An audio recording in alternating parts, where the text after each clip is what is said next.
قرآن مجید میں جو قسمیں آتی ہیں تو ہم تو قسم کھاتے ہیں کس اعتبار سے؟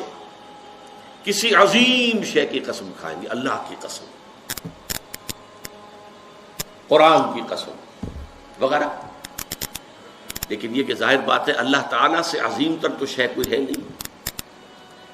اللہ جب قسم کھاتا ہے تو اس میں عظمت کا پہلو نہیں ہوتا. ہمارے ہاں مفسرین نے اس معاملے میں خام خواہ محنتیں کی ہیں. والتین والزیتون، انجیر اور زیتون پر قسمیں کھائی گئی ہیں، تو اب اس کے حوالے سے انجیر کے خواص کیا ہیں، فوائد کیا ہیں، طبی طور پر کیا اس کے اندر جو ہے وہ مفادات ہیں، فوائد ہیں. حالانکہ یہ چیز نہیں، بنیاد جو ہے صرف شہادت. اللہ کی قسم بھی ہم جب کھاتے ہیں تو کیوں کھاتے ہیں؟ کس بات پر کھاتے ہیں؟ اپنے کسی سٹیٹمنٹ پر اللہ کی قسم کھاتے ہیں کہ میں اللہ کو گواہ کر کے کہہ رہا ہوں کہ جو کچھ میں کہہ رہا ہوں یہ ٹھیک ہے، یا کسی وعدے پر اللہ کی قسم کھاتے ہیں کہ اللہ کی قسم میں تمہاری یہ بات پوری کر دوں گا. تو گویا کہ مقصود کیا ہے؟ گواہی. اللہ گواہ ہے، اللہ کو گواہ کر کے اللہ شہید بیننا و بینکم، اللہ گواہ ہے ہمارے اور تمہارے مابین.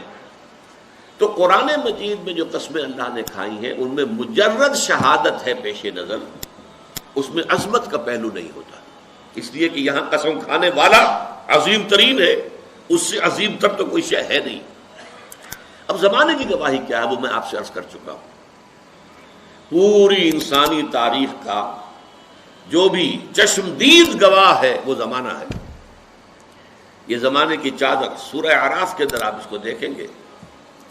پہلے وہ تخلیق آدم وغیرہ کا ذکر ہوا ہے، اس کے بعد قیامت کا ذکر، اور اس کے بعد جو کچھ ہونا ہے جنت والے اور دوزخ والے اور اصحاب الاعراف ان کا قصہ ہے. یہ تو گویا کہ دو انتہائیں ہو گئی، ابتدا انتہا.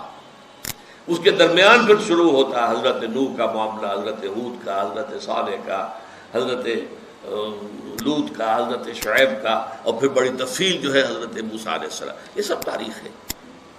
یہ زمانہ ان تمام چیزوں کے تہذیب ابری چھا گئی دنیا میں، پھر ختم ہو گئی.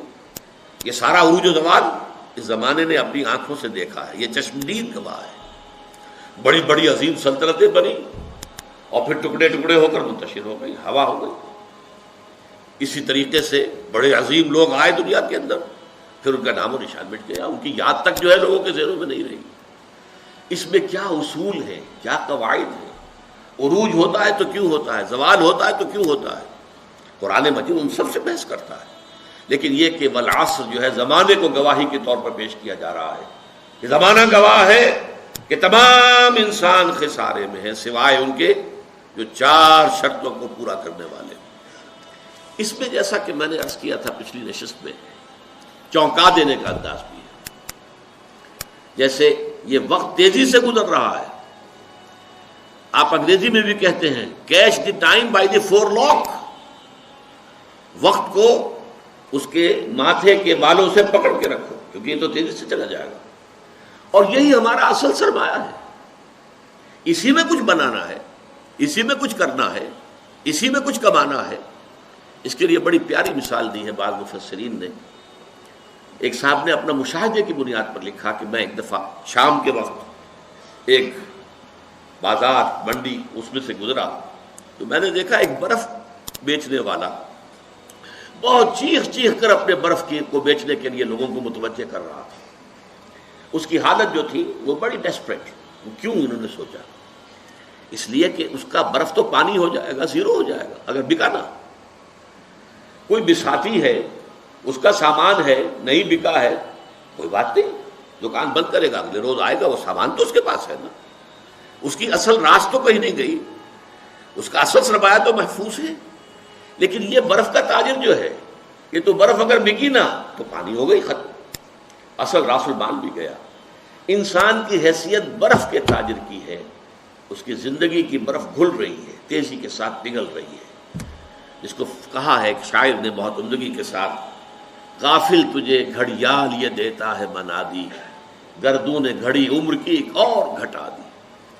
عام طور پہ تو ہم سمجھتے ہیں میری عمر پہلے 60 برس تھی، اب 61 ہو گئی. بڑھ گئی، بڑھی کہاں ہے، کم ہو گئی. اس لیے کہ جو بھی ٹائم اس دنیا میں ہے میرے لیے اس میں سے اب 1 سال کم ہو گیا.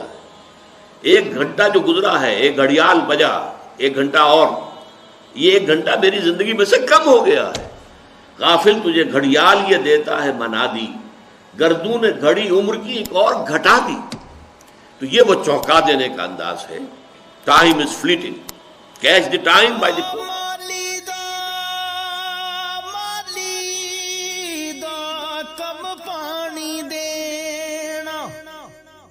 پر مشکاں پاوے ہو مالک دا کم پھل پھل